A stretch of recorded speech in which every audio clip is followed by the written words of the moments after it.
A maior humilhação de sua vida não aconteceu nas sombras, mas sob a luz sagrada de uma igreja cheia. Laura estava diante do espelho, vestida de branco. O vestido de renda francesa caía perfeitamente sobre seus ombros, um sonho tecido com fios de esperança e anos de economia. 5 anos de noivado. 5 anos planejando cada detalhe, desde o laço na cadeira até as flores no altar. As rosas brancas na igreja já estavam arrumadas.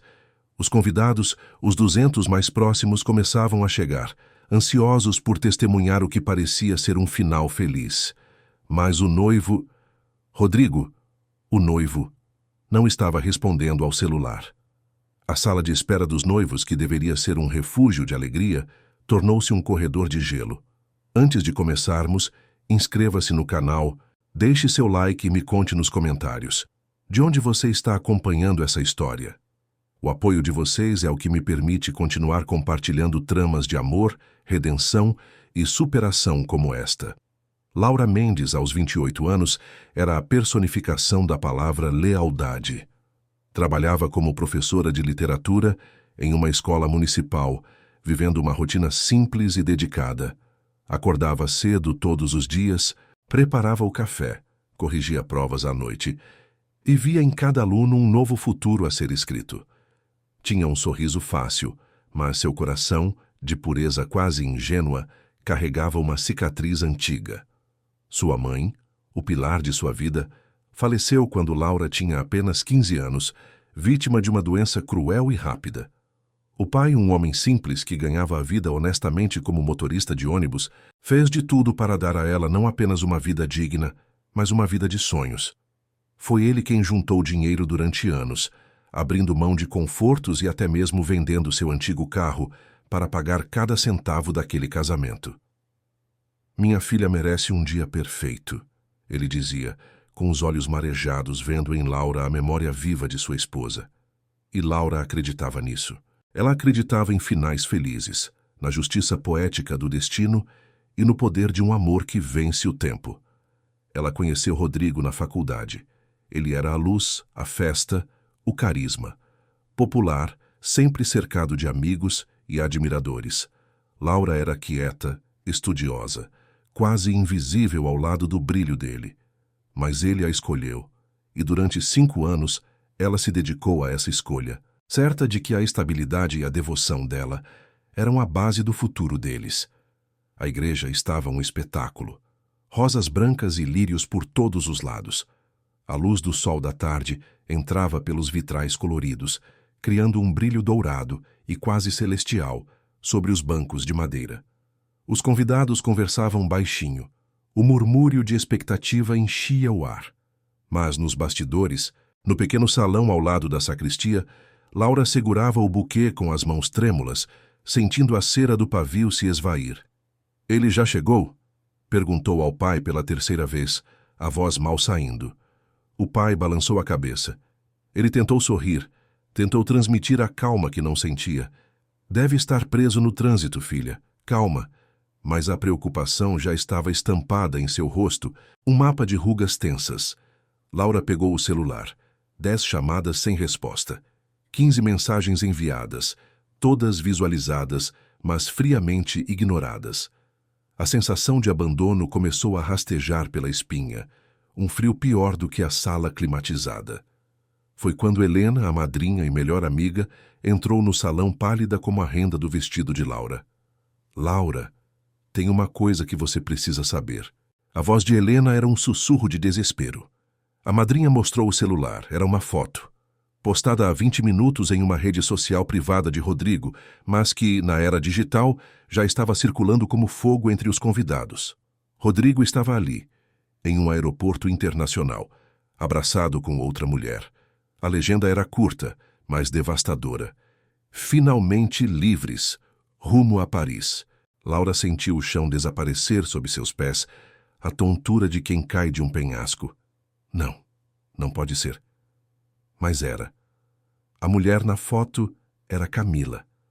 Não uma desconhecida, mas a prima de Rodrigo. Aquela que sempre estava por perto, sempre com um sorriso doce e complacente, sempre oferecendo ajuda, mas, na verdade, tramando por trás das cortinas. O pai de Laura arrancou o celular da mão de Helena. Esse desgraçado! Um covarde! A voz dele tremia, não de medo, mas de uma raiva justa e dilacerante. Laura não conseguia respirar. O ar parecia denso demais.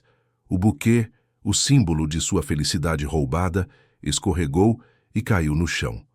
As rosas brancas, antes perfeitas, se espalharam pelo tapete vermelho, testemunhas mudas de sua tragédia. Pai, o que eu faço? Ela sussurrou, a voz quebrada em 1000 pedaços. Lá fora, os murmúrios se tornaram mais altos.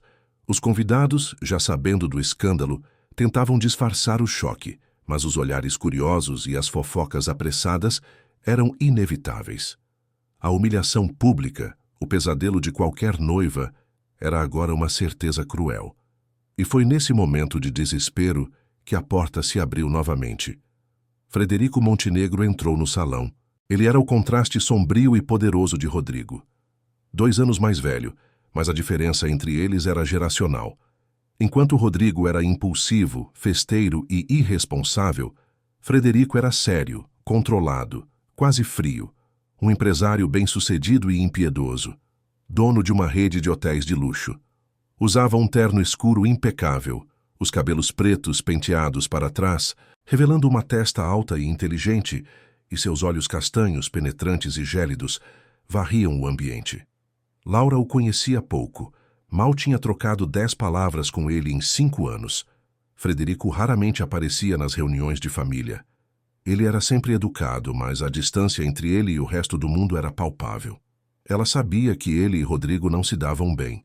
E agora, o homem de gelo estava ali. Laura, disse Frederico com a voz grave e surpreendentemente calma. Podemos conversar? O pai de Laura se levantou, a postura ainda defensiva, segurando o celular com a foto da traição. Seu irmão é um covarde. Ele destruiu o sonho de minha filha. Frederico não desviou o olhar. Não havia emoção, apenas determinação. Eu sei, e vim aqui para consertar o estrago. Frederico fechou a porta, criando uma bolha de privacidade entre eles. Laura, sei que o que vou propor vai parecer a coisa mais absurda que você já ouviu, começou Frederico, aproximando-se. Mas preciso que você ouça com a razão, não com a dor. A igreja está cheia. Seu pai gastou tudo o que tinha. Você está vestida de noiva. E lá fora, 200 pessoas esperam uma conclusão. Se você sair daqui sem se casar, essa humilhação vai se tornar a sua história para sempre. Ele fez uma pausa dramática. O ar na sala era espesso. Case comigo. Silêncio total. Apenas o som distante da música da igreja. Laura piscou, processando o pedido. O quê? Case comigo hoje, repetiu Frederico com a mesma frieza calculada. Não pela emoção, não por amor, mas por dignidade. Para fechar a boca de quem quer rir de você. Para honrar seu pai e o sacrifício dele. Se sair casada, a história muda completamente. Você não foi abandonada. Você fez uma escolha. O pai de Laura gritou. Você enlouqueceu? Minha filha não é um fantoche? Não estou tratando ela como fantoche, respondeu Frederico, olhando para o pai com respeito. Estou oferecendo a ela um escudo, um nome. O nome Montenegro fecha muitas portas, mas também abre muitas outras. Será um casamento de pura conveniência. Você terá sua dignidade de volta. Seu pai não verá o dinheiro dele transformado em piada. E eu cumpro minha parte em cobrir a vergonha deixada por meu irmão. E depois, perguntou Laura, encontrando a força para se levantar. Depois, vivemos vidas separadas. Você continua sendo Laura Mendes, professora. Eu sigo com meus negócios, sem cobranças, sem obrigações emocionais, apenas o papel social cumprido. Laura olhou para o buquê caído, para o pai, cuja testa suava de tensão, para a vida inteira de escárnio que a esperava lá fora. E então olhou para Frederico. Ele era uma muralha de segurança, inabalável, sem a promessa vazia de felicidade, mas com a garantia de respeito. Está bem, ela sussurrou, a voz ainda fraca, mas com uma nova resolução. Eu aceito. 10 minutos depois, a música da marcha nupcial começou a tocar. As portas da igreja se abriram. Laura entrou, segurando o braço do pai, a cabeça erguida.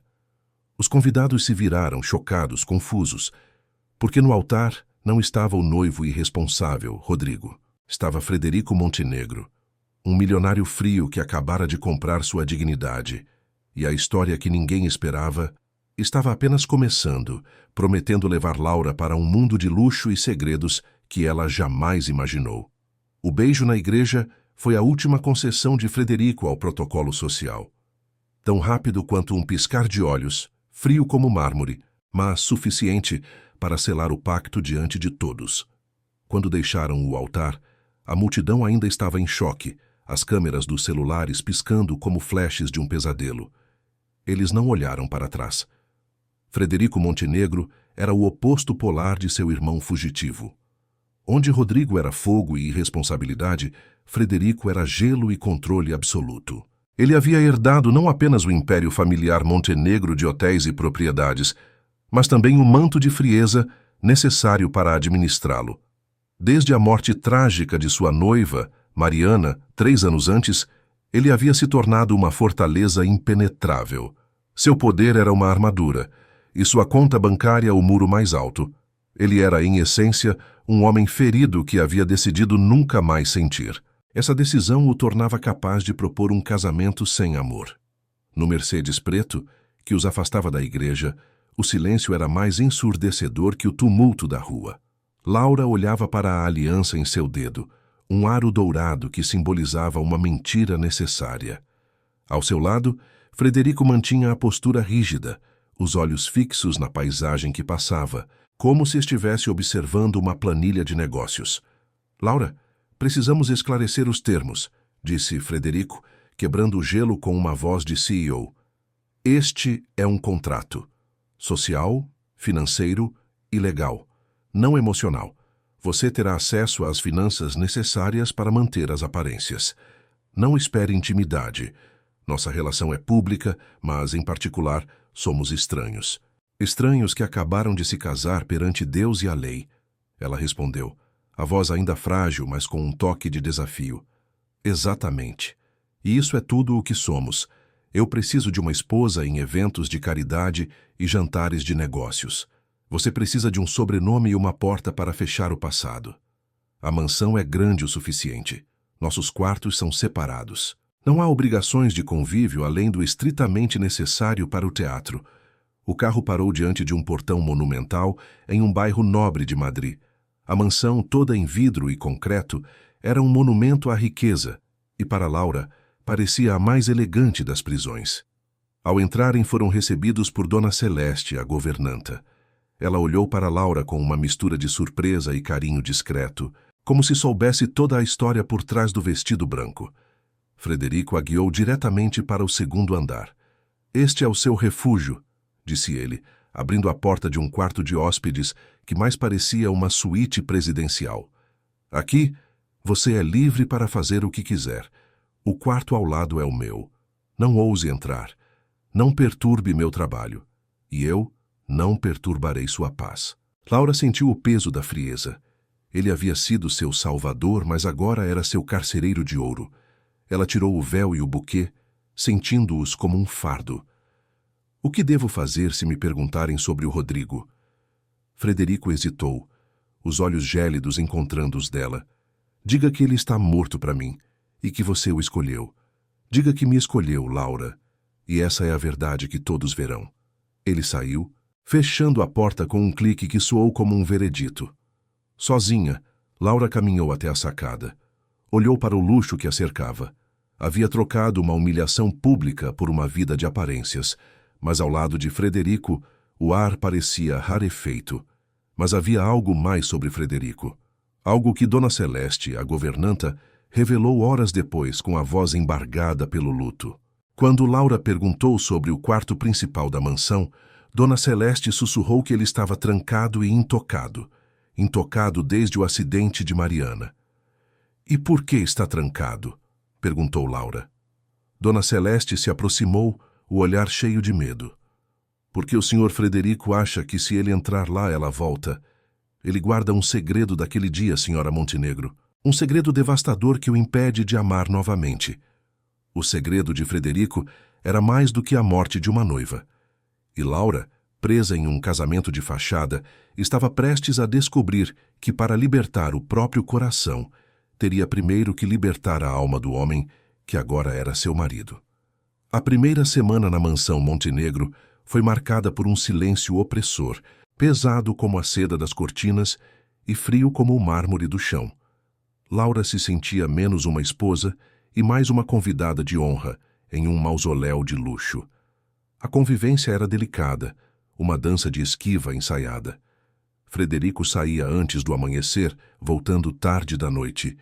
A única comunicação era através de Dona Celeste, que funcionava como uma embaixadora gentil, ou por bilhetes concisos deixados sobre a mesa de café da manhã. Frederico mantinha a promessa do contrato. Ele providenciava a segurança, o conforto, o nome. Ela providenciava a fachada e a dignidade. Laura passava os dias tentando dar utilidade à sua nova realidade.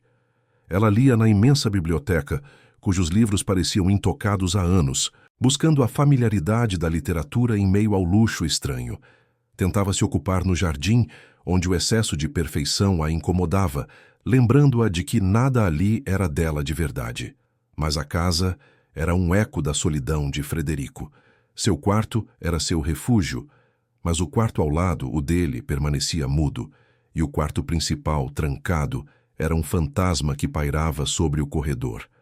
Aquele segredo, a dor de Mariana, era o muro mais alto que separava os dois. Laura sabia que, para salvar a si mesma da solidão, teria que, de alguma forma, tocar a ferida dele. Foi na segunda semana que a rotina foi quebrada. Laura estava na cozinha, ajudando Dona Celeste a organizar algumas compras. A governanta, vendo o tédio nos olhos da jovem, sorriu. A senhora tem o toque bom, senhora Montenegro. Por que não cozinha? Faz anos que o senhor Frederico só come comida profissional de buffet. Laura sentiu um lampejo de satisfação. Cozinhar era seu refúgio, a forma como se conectava com a memória da mãe e com o que era real em sua vida. Ele gosta de lasanha? Perguntou. É a minha especialidade, a receita de família. Naquela noite, o aroma de molho de tomate fresco e manjericão invadiu a ala fria da mansão. Quando Frederico chegou, o terno perfeitamente cortado, ele parou na porta da sala de jantar. O ambiente estava diferente. Não era a mesa formal para dois com porcelana fina, mas uma refeição caseira com a luz baixa das velas e a lasanha fumegando no centro. O que é isso? A voz dele não era de raiva, mas de surpresa. A surpresa de quem encontra uma flor no concreto. Jantar, disse Laura vestindo um sorriso simples. Achei que poderíamos quebrar a regra do silêncio por 1 hora. Frederico hesitou. Ele tirou o paletó, afrouxou a gravata. Fez algo que ela nunca o tinha visto fazer. Sentou-se à mesa sem o jornal ou o laptop. Laura serviu-o. Ele provou a lasanha. O tempo parou. Está perfeita, ele admitiu. Que Laura viu a armadura rachar pela primeira vez. Ele tinha os olhos de um menino faminto por algo mais do que comida, faminto por afeto. Durante o jantar a conversa fluiu, forçada no início, mas depois, inesperadamente, natural. Laura falou sobre a dificuldade de ensinar clássicos a adolescentes de hoje, sobre a beleza da poesia. Frederico falou sobre a pressão de expandir a rede de hotéis, a dificuldade de confiar em sócios e a rotina exaustiva. Sabe, Frederico, disse Laura, olhando-o nos olhos, você parece ter o mundo nas mãos, mas por dentro parece estar carregando o peso de todos os seus hotéis, o mundo inteiro. Ele largou o garfo. O olhar dele se tornou intenso, quase doloroso. O controle é a única coisa que me manteve inteiro nos últimos anos, Laura. O controle me impede de reviver o caos. Mas o controle é uma ilusão. Ela retrucou com a suavidade que só a verdade permite. É só um disfarce para o medo. Medo de se sentir vulnerável. Medo de amar de novo e perder tudo de novo. Frederico desviou o olhar. Você não sabe nada sobre meu medo. Eu sei sobre a perda, ela sussurrou. Sei sobre acordar e não ter mais o chão. Eu sei sobre a humilhação. Nós dois estamos aqui porque perdemos coisas que amávamos. A diferença é que eu estou tentando construir de novo, aceitando o risco.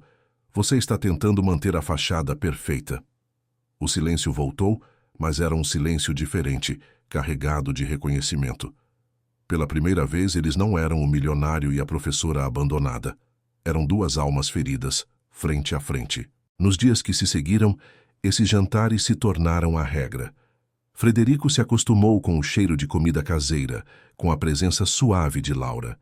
Ele passou a prestar atenção nos detalhes dela, o jeito como ela prendia o cabelo para corrigir provas, a curva do seu sorriso quando falava de um bom livro, a forma como ela olhava para ele, sem pena, mas com uma curiosidade genuína, como se estivesse lendo um mistério.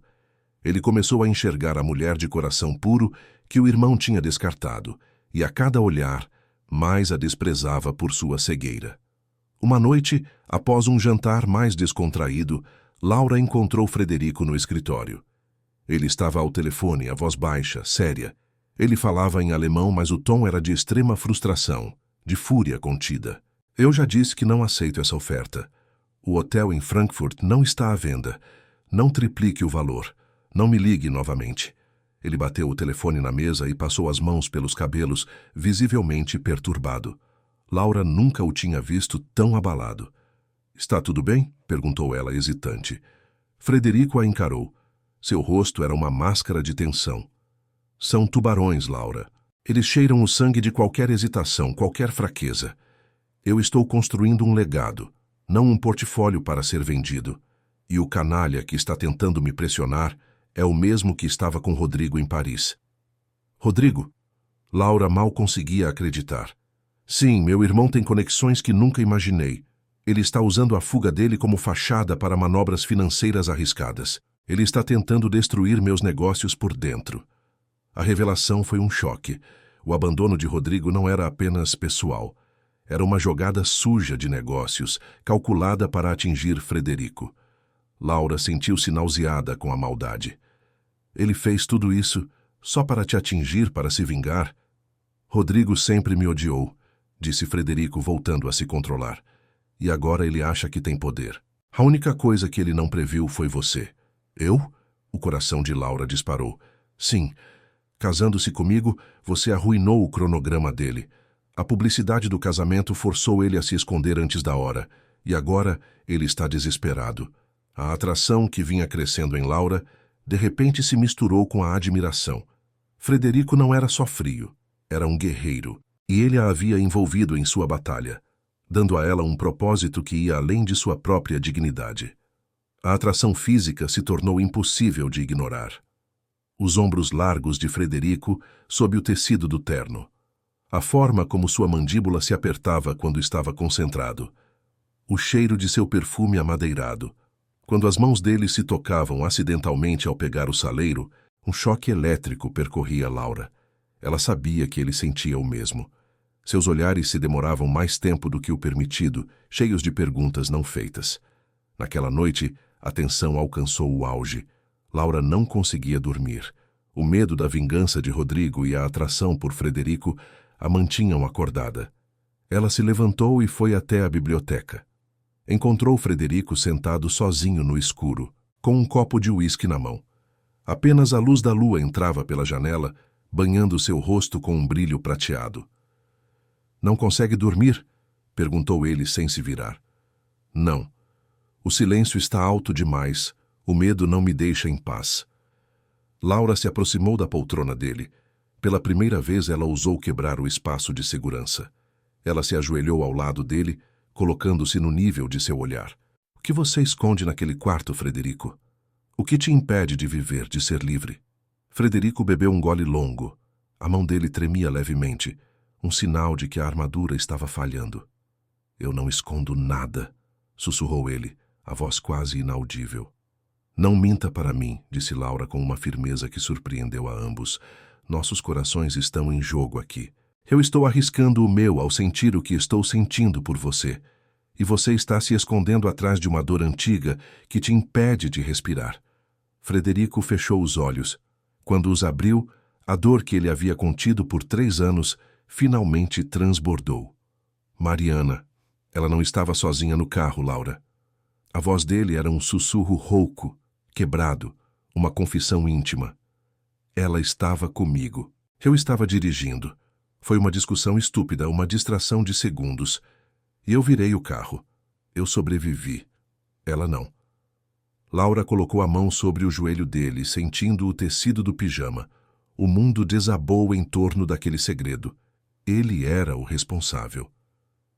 Foi minha culpa, ele sussurrou, as lágrimas escorrendo pela lateral do rosto, sem som.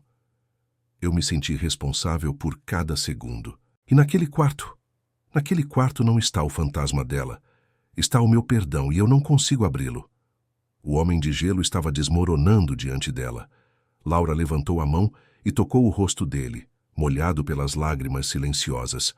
O toque era gentil, curador. Você precisa se perdoar, Frederico. Foi um acidente. Ele a puxou para si, um gesto desesperado e primitivo, quebrando todas as regras do acordo. O abraço não era de amor romântico, mas de náufragos que se agarram a um destroço. Ela sentiu o cheiro dele, a força de seu peito, o tremor de sua alma. Eu tenho medo, ele confessou, a voz abafada pelo cabelo dela. Medo de que, se eu me perdoar, eu te perca também. Medo de amar a substituta da mulher que eu matei. Nesse instante, a porta do escritório se abriu com um estrondo. Dona Celeste estava parada ali, pálida, segurando o telefone. Senhor Montenegro, é o banco. Sua conta principal foi bloqueada. E parece que o hotel de Frankfurt acabou de ser vendido para uma holding de fachada. Seu irmão acabou de atacar o coração do seu império. Frederico se soltou de Laura, a frieza voltando em um instante, mas o olhar dele estava diferente, selvagem, assustado. O segredo de seu passado havia sido revelado, mas a guerra de seu presente estava apenas começando. E Laura estava bem no centro da batalha. O escritório, iluminado pela luz fraca da madrugada, tornou-se um campo de batalha. O choque da confissão de Frederico sobre Mariana e a notícia do golpe de Rodrigo colidiram, criando uma atmosfera eletrizante. Frederico demorou apenas um instante para reerguer a armadura. A dor deu lugar a uma fúria fria e terrível, mais perigosa que qualquer grito. Ele dispensou Dona Celeste com um aceno brusco e se virou para a mesa, acionando o intercomunicador. Acorde meu advogado em Madrid e meu gestor em Londres. Exija uma conferência de emergência em 30 minutos. Não aceito desculpas. Laura observava a transformação. O homem vulnerável que havia chorado em seus braços desapareceu, substituído pelo CEO implacável, o guerreiro Montenegro. Ela se levantou, a adrenalina limpando o medo. Bloquear a conta, vender o hotel de Frankfurt. Não foi apenas uma jogada financeira, Frederico. Foi pessoal, afirmou Laura, a professora de literatura analisando um novo tipo de tragédia. Rodrigo sabe que Frankfurt era o primeiro hotel que você expandiu sozinho, o seu orgulho. Ele atacou a sua história, não apenas seu dinheiro. Frederico parou. Ele encarou Laura e, pela primeira vez, viu mais do que a vítima de seu irmão. Ele viu uma estrategista. E como eu luto contra o pessoal? Com números. Com o que ele menos espera, respondeu Laura, dando um passo à frente. Você está lutando na escuridão. Ele acha que te humilhou, que te isolou, que você voltará a se esconder. Mas você tem que sair. Usar a única coisa que ele não previu, o nosso casamento. A ideia de Laura acendeu uma luz nos olhos de Frederico. Ele precisava de uma demonstração de força, uma fachada tão perfeita que desmoralizasse Rodrigo e acalmasse os investidores. O casamento. Sim, se ele pensa que me feriu financeiramente, ele não pode pensar que me feriu pessoalmente. Ele murmurou, a mente trabalhando rápido. Temos uma reunião beneficente crucial em Milão em 2 dias. Eu preciso ir. E preciso que você vá como minha esposa. A esposa apaixonada. Feito. Mas a fachada começa aqui, disse Laura. Nossos quartos separados e sua ausência só alimentam os rumores. Precisamos dar a Rodrigo a impressão de que este casamento é inabalável. Frederico respirou fundo, absorvendo a magnitude do que ela pedia. O quarto principal, o mausoléu de sua culpa. Você tem razão. Arrumem as malas. Não vamos apenas para Milão. Vamos nos mudar. Hoje. Ele caminhou em direção ao temido quarto principal. Parou na porta. Laura se aproximou e colocou a mão nas costas dele, um toque silencioso de força. Frederico pegou a chave que mantinha escondida na carteira e destrancou a porta. O quarto estava imerso em poeira fina e silêncio, um relicário intocado. A partir de agora este é o nosso quarto, disse Frederico, voltando a olhar para Laura. Não por conveniência, mas por necessidade. E para que o meu irmão saiba que ele não pode nos tocar. A frieza havia retornado, mas agora estava misturada com um respeito profundo por Laura. Ele se inclinou, a intenção clara em seu olhar. Este beijo não era um selo contratual como o da igreja, mas um pacto de guerra e um reconhecimento íntimo. Ele a beijou. O beijo foi urgente, movido pela adrenalina, pelo medo e por aquela atração proibida que crescia desde a lasanha. Era a colisão de dois mundos, o toque de dois náufragos que agora tinham um inimigo em comum. Quando ele a soltou, ele parecia o mesmo, mas a armadura estava mais firme. Prepare-se, Laura Montenegro. A lua de mel acabou. E a guerra está começando. Eles pegariam o jato particular antes do amanhecer. Milão era apenas o primeiro alvo na batalha para resgatar o império e talvez o coração de Frederico. Milão era a prova de fogo. Chegaram à capital da moda antes do sol nascer, instalando-se na suíte presidencial do Montenegro Grand, o mais opulento hotel da rede, o primeiro sob ameaça de aquisição hostil. O quarto principal, agora dividido, era um espaço de guerra e sedução. A tensão era palpável, misturada ao cheiro de uísque e perfume amadeirado. Eles dormiram em silêncio tenso, separados pela vastidão da cama king size, mas unidos pela mesma ansiedade. A noite era dedicada ao Gala Beneficente dos Mecenas Europeus, um evento crucial onde a alta finança se reunia para observar e julgar. Frederico precisava projetar a imagem de solidez inabalável. Laura era a arma secreta. Frederico vestiu um smoking feito à mão. A frieza retornara completamente cobrindo o luto. Laura, em um vestido de seda esmeralda que destacava seus olhos, estava deslumbrante. Ao vê-la, Frederico parou, admirado. Não havia mais a professora simples. Havia a senhora Montenegro, uma rainha inesperada. Lembre-se, Laura, instruiu ele, ajustando a pulseira de diamantes no pulso dela. Você é a razão do meu súbito casamento, a paixão que me tirou do luto. Sorria para mim como se eu fosse a única coisa que importasse. E você, Frederico, me olhe como se você me amasse desesperadamente. Ele esboçou um sorriso fino, quase real. Isso pode ser o mais difícil de simular. No salão de baile, a elite de Milão, de Londres e de Paris estava reunida. As cabeças viraram. Murmúrios cessaram. A entrada dos recém-casados era o espetáculo da noite. Laura agarrou-se ao braço de Frederico, o corpo tenso, mas o sorriso perfeito. Ele a segurava perto, a mão em sua cintura, o gesto de posse transmitindo domínio e intimidade. O circo começou. Os tubarões, amigos de Rodrigo ou simplesmente curiosos, vieram sondar. Um magnata francês, conhecido por seu oportunismo, abordou Frederico com falsa cordialidade. Montenegro, ouvi que você está tendo um pequeno inconveniente com os bancos e que sua lua de mel foi apressada. Frederico manteve o sorriso polido, mas seus olhos endureceram. Antes que ele pudesse responder com uma frieza cortante, Laura agiu.